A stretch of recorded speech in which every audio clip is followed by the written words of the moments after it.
2025 সালে গ্রিন কার্ডের শর্তাবলী অপসারণ প্রক্রিয়ায় কোনো নতুন পরিবর্তন বা চ্যালেঞ্জ আছে কিনা? 10 জন আমেরিকানকে চাকরি দিতে হবে এই ধরনের কোনো ব্যাপার নিয়ে যেই ধরনের একটা গ্রিন কার্ড আছে সেটাও 2 বছরের জন্য দেওয়া হয় এবং এটার কন্ডিশনটা রিমুভ করতে হয়। যদি কারো ডিভোর্স হয়ে গেল সেই ডিভোর্স তখন কিভাবে দেখাবে যে বিয়েটা সৎ উদ্দেশ্যে ছিল? যেদিন আলটিমেটলি আপনার গ্রিন কার্ডটা হলো পার্মানেন্ট রেসিডেন্স, যখন বাইরে থেকে আসলে যেদিন আপনি এখানে এসে আপনি বর্ডারে আপনি চেক ইন করে আপনি ভিতরে পা দিবেন, সেদিন থেকে আপনার গ্রিন কার্ডটা ধরা হবে। গ্রিন কার্ডের শর্তাবলীর যে অপসারণ, এই গ্রিন কার্ডের শর্তাবলীর অপসারণ বলতে আসলে আমরা কি বুঝি বা কি বুঝায়? কোন পরিস্থিতিতে একজন অভিবাসীকে কন্ডিশনাল গ্রিন কার্ড দেওয়া হয়? শর্তাবলী অপসারণের জন্য সাধারণত কোন কোন কাগজপত্র বা প্রমাণ জমা দিতে হয়?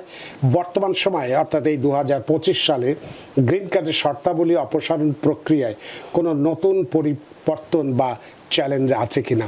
এই প্রশ্নগুলো আপনার কাছে রাখছি একবারেই, যাতে আপনি কন্টিনিউয়াসলি আপনার আলোচনাটি চালিয়ে যেতে পারেন। অ্যাটর্নি মীর এম মিজানুর রহমান, এই যে ব্যাপারটা উনি বললেন যে হ্যাঁ, এটা বিশেষ করে দুটো ব্যাপারে এই জিনিসটা ঘটে। একটা হচ্ছে যারা সেই একটা বড় অঙ্কের অ্যামাউন্ট, এটা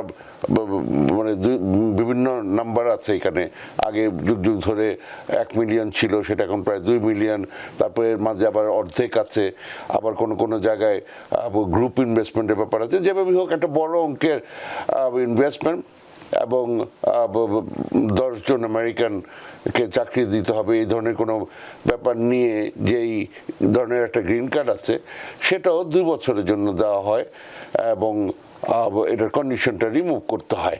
এটা এক ধরনের। আরেকটা হচ্ছে যারা বিয়ের মাধ্যমে এখানে গ্রিন কার্ড নিয়ে আসেন, তাদের যদি বিয়ের 2 বছরের মধ্যে গ্রিন কার্ডটা হয়ে যায়, যেটা সাধারণত যদি কারোর সাথে বিয়ে হয় who happens to be an American citizen, তাহলে এটা সম্ভব হয় সাধারণত।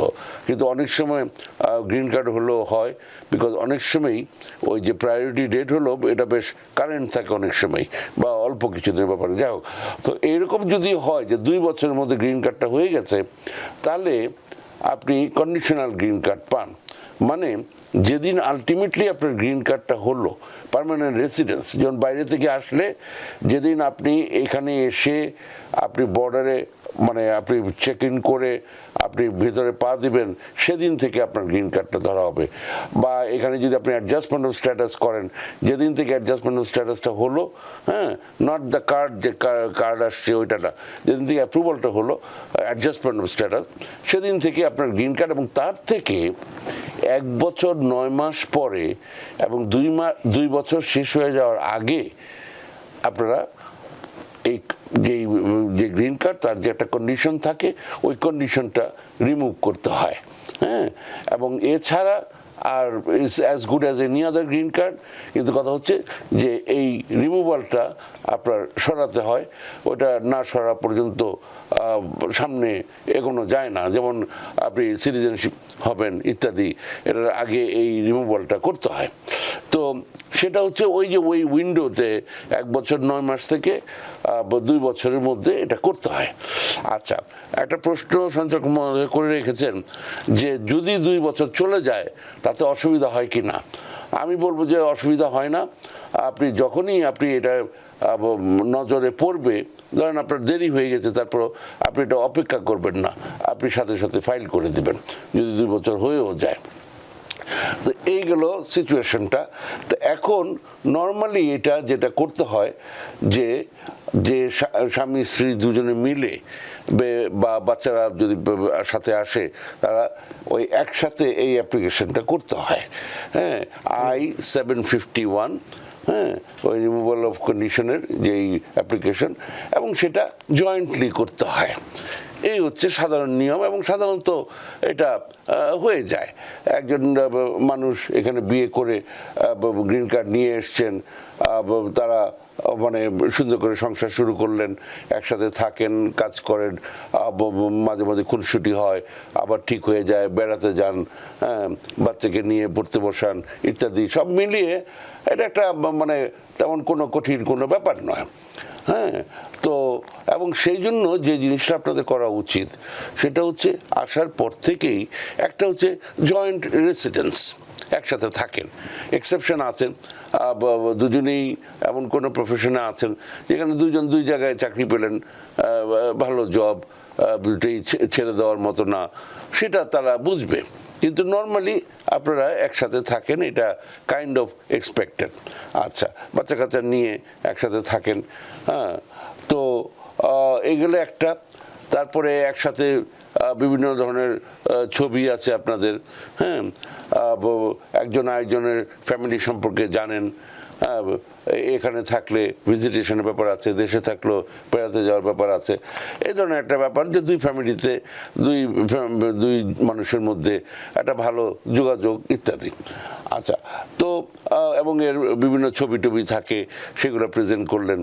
একসাথে tax return, married filing jointly, একসাথে ট্যাক্স রিটার্নটা।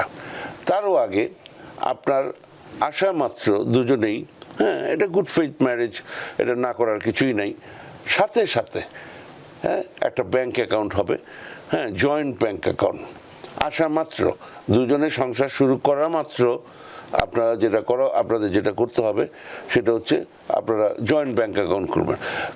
কারণ একটা বড় জিনিস হচ্ছে বোনাফাইড ম্যারেজটা দেখাতে হবে। একটা তো আছেই যে আপনাদের ম্যারেজ সার্টিফিকেট আছে, হ্যাঁ, একসাথে থাকেন, ভালো কথা। আচ্ছা, একসাথে যে থাকেন ওটার ব্যাপারটা কি? হ্যাঁ, আপনি 1000 চিঠি জোগাড় করলেন, যে আমরা লিখলাম, আপনারাও লিখলেন ইত্যাদি করে, হ্যাঁ, ওটার থেকে বড় বেশি গুরুত্বপূর্ণ হচ্ছে বিভিন্ন জাঙ্ক মেল যে আসে, হ্যাঁ, মেসিস থেকে, বিভিন্ন ক্রেডিট কার্ড কোম্পানি থেকে, হ্যাঁ, এবং দুইজনের নামই যে ওটার উপর থাকতে হবে এমন কোনো কথা নাই, হ্যাঁ। কিন্তু আপনাদের মানে যেমন দুইটাই বললাম, একটাতে আপনার নাম, একটাতে আপনার স্পাউসের নাম আছে, এই ধরনের যত জাঙ্ক মেলগুলো আছে এগুলো একসাথে করে রাখবেন, হ্যাঁ। আই নো এখানে প্রচুর জাঙ্ক মেল আসতে পারে, অন্তত মাসে একটা আপনার 2 বছর পরে যেহেতু করতে হবে 24 মাস, এগুলা এমন কোনো বেশি নাম্বার না। এই জিনিসগুলো আপনারা একসাথে জাঙ্ক মেল। আচ্ছা, joint bank account, joint married filing jointly tax Returns, এবং ট্যাক্স রিটার্নটা মনে রাখবেন ফাইল করার পরেই কিছুদিন পরে এটা অনলাইন থেকেই আপনার করা যায়, ট্রান্সক্রিপ্টটা জোগাড় করা যায়। প্লিজ ট্রান্সক্রিপ্টটা জোগাড় করবেন এবং ওইটা সাবমিট করবেন। কারণ এই যে ফর্মটা, এটা মানে যখন আপনি সাবমিট করেন, হ্যাঁ, আপনাকে একটা কপি দেওয়া হয়, সেই কপিটা ইভেন সিগনেচার করা না, এটা আপনার জাস্ট ইনফরমেশনের জন্য হয়তো দেওয়া হয়, কিন্তু ওইটা যে অ্যাকচুয়ালি ফাইল করা হয়েছে তার প্রমাণ থাকে না। কিন্তু ট্রান্সক্রিপ্টটা যদি আপনি জোগাড় করে দেন তাহলে এটা প্রমাণ থাকে যে আপনি ওইটা অ্যাকচুয়ালি ফাইল করা হয়েছে। এটা একটা ভালো জিনিস, অফিসিয়াল জিনিস। তো এইভাবে করে, বা যদি কোনো প্রপার্টিস থাকে, বিজনেস থাকে, এগুলো একসাথে থাকা। আর কি যেন বলে, জয়েন্ট ব্যাংক অ্যাকাউন্ট থাকলো, ওটা 500 টাকা জমা দিয়ে রেখে দিলেন, আর কোনো খবর নাই, তাহলে হবে না। যত বিল টিল আছে, হ্যাঁ, এখন আর যে মানুষের তো চেক টেক লিখে না, ওই যত বিল আছে সব ওইটা দিয়ে দিবেন, হ্যাঁ, ক্রেডিট কার্ড, ডেবিট কার্ড, এগুলো দিয়ে যত মানে এটাকে আর কি মোট কথা হচ্ছে সচল রাখা আর কি অ্যাকাউন্টটাকে। Thank you very much. মানে এটাকে সচল এবং ব্যবহার করতে হবে আর কি অ্যাকাউন্টটাকে, ওটা ভালো জিনিস। তো এটা গেল। তো এরকমের আরও বহু কিছু বলা যায়, কিন্তু এই বেসিক জিনিসটা ফিনান্সিয়াল কমিংলিং এবং একসাথে থাকা, হ্যাঁ। আর একটা জিনিস মনে রাখবেন যে অনেক সময় যদি ইয়াং বয়স হয়, মানুষজন একটু সময় নিতে চায়, কিন্তু যদি একটা বেবি থাকে, হ্যাঁ, আর অন্যদিকে রুম ফুল অফ ডকুমেন্টস থাকে, বুঝতেই পারতেছেন কোনটার বেশি ইম্পর্টেন্স। তো ফলে যদি ওরকম থাকে, বাচ্চা বার্থ সার্টিফিকেট এগুলো দিয়ে জয়েন্টলি একটা অ্যাপ্লাই করে দিবেন। আচ্ছা, তো এটা একেবারেই সহজ একটা ব্যাপার। I-751, 751, এবং ওইটা করে এটা যাই ফি আছে ফিটা ভালো করে দেখে নেবেন। এখন তো পারলে প্রতিদিনই ফি বদলাচ্ছে, তো ফলে একটু সাবধানে থাকবেন আর কি। তারপরে দেখবেন এটার জন্য আলাদা আবার ফিঙ্গারপ্রিন্টের ফি আছে কিনা, এগুলো দেখে টেকে নেবেন যাতে করে এই ফিরে টিরে না আসে। এইগুলো ফিরে টিরে আসলে বহু সময় নষ্ট হয়ে যায় গেল। তারপরে কোথায় ফাইল করবেন ওগুলোর জন্য ঠিকঠাক থাকে, এইগুলো কথা গেল। তারপরে যে এই কথাটা আসে যে অনেক সময় ব্যাপারটা এত সহজ হয় না।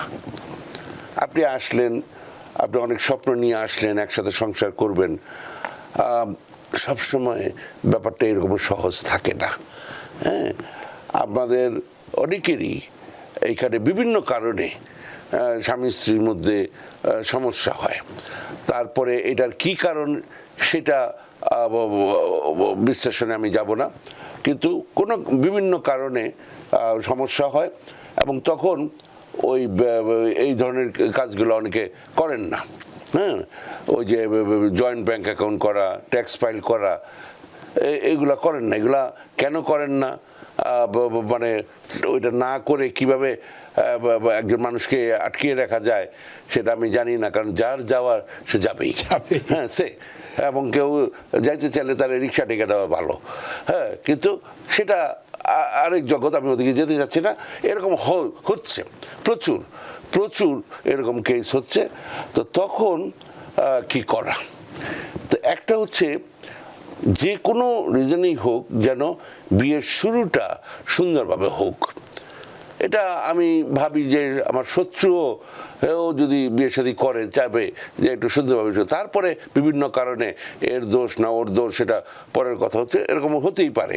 হ্যাঁ, রাইট কি রং সেটা কি যাচ্ছি না, কিন্তু প্রথমে শুরুটা যেন সুন্দরভাবে হয়, কিছু সুন্দর স্মৃতি থাকে, কিছু ছবি থাকে, সেই ছবি দেখে যেন কোনো সময় হয়তো চোখের জল ঝরবে, কিন্তু কিছু সুখ, মানে দুঃখের মধ্যেও যেন একটা সুখ থাকার যে ব্যাপার।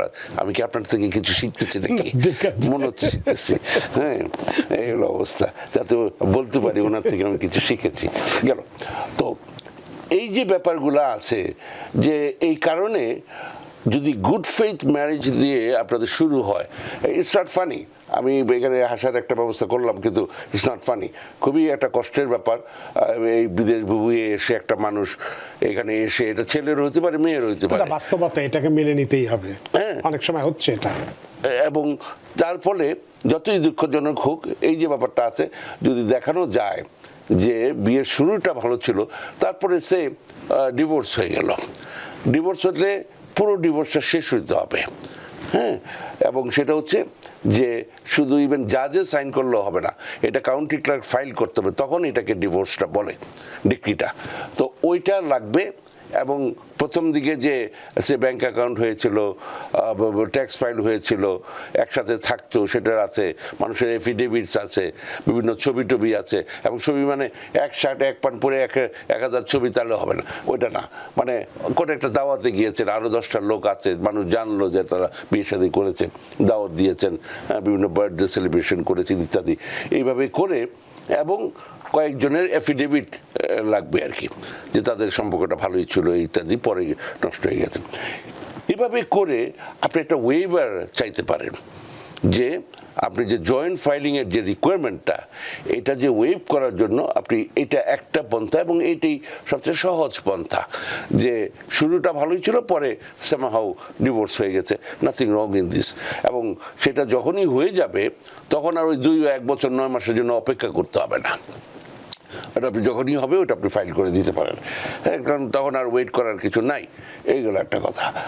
তারপরে আরও আছে, সে স্পাউস যিনি, মানে কোনো একজন, এটা যে সিটিজেন স্পাউস হতে এমন কোনো কথা নাই, যিনি নন। আপনি এর আগে যে বিষয়টা নিয়ে কথা বলছেন, যে যদি আমার হাজব্যান্ড বা ওয়াইফের মধ্যে যদি মনোমালিন্য হয়, সেক্ষেত্রে কি হবে সেটা আপনি বললেন। কিন্তু যদি এরকম হয় যে যদি কারো ডিভোর্স হয়ে গেল, সেই ডিভোর্স তখন কিভাবে দেখাবে যে বিয়েটা সৎ উদ্দেশ্যে ছিল? ডিভোর্সটা তো আসার পরেই হয়তো কিছুদিন পরেই হয়ে গেল, তাহলে সেই বিষয়টাকে কিভাবে দেখাবে? আপনার আসার পর দিনই নিশ্চয়ই হবে না। মানে সে হ্যাঁ। মানে আশা করি না কি তাহলে you have to live with this. হ্যাঁ। কিন্তু কথাটা হচ্ছে যে এটা তো আস্তে আস্তে হয়, কিন্তু প্রথমে হ্যাঁ আসলো স্বামী বা স্ত্রী গিয়ে রিসিভ করলো, তার ফ্যামিলি গিয়ে রিসিভ করলো, তারা একসাথে হলো, কিছুদিন তো অন্তত আশা করা যায় যে একটা সংসার, সুখের সংসার এটা শুরু হয়। তারপরে গিয়ে বিভিন্ন রিজন থাকে, প্রতিবেশী থাকে, আত্মীয় স্বজন থাকে, অন্য বিভিন্ন কারণে বিভিন্ন কিছু, কিন্তু শুরুটা হ্যাঁ, কারণ এটা এই জন্য বললাম যে কেউ সে দেশে গিয়ে বিয়ে করেছেন, তারপরে তো পরের দিনই তার আসে না, বেশ কিছুদিন সময় লাগে। তো যদি ওই রকমই খারাপ অবস্থা হয় তাহলে হয়তো আনবেই না, অ্যাপ্লাই করবে না সে। হ্যাঁ, তো এইটা যদি এই ফুল প্রসেসটা কমপ্লিট করে এই পর্যন্ত যদি আসে, আমি আশা করব যে তাদের মধ্যে সুন্দর একটা সম্পর্ক ছিল, যার ফলেই যিনি মানে এলিয়েন স্পাউস উনি এসছেন। কি এখানে যদি অ্যাডজাস্টমেন্ট অফ স্ট্যাটাসের ব্যাপার হয়, অ্যাপ্লাই করলো, তারপর ফিঙ্গারপ্রিন্ট হলো, তারপর একসময় ইন্টারভিউ হলো, তারপরে গিয়ে গ্রিন কার্ড হবে, সুতরাং এখানে বেশ কিছুটা সময় যায় এবং তার মধ্যে আশা করা যায় যে ওই সময়টা অন্তত একটা সুখের সময় যায়। তো সেইভাবেই করে সেই সময়ের বিভিন্ন রকমের এভিডেন্স দেখিয়ে একটা গুড ফেইথ যে বিগিনিং, সেই জিনিসটা দেখানোর চেষ্টা করা যায়। নিউ ইয়র্ক থেকে সম্প্রচারিত TVN 24 টেলিভিশন বিশ্বজুড়ে বাঙালির কণ্ঠস্বর।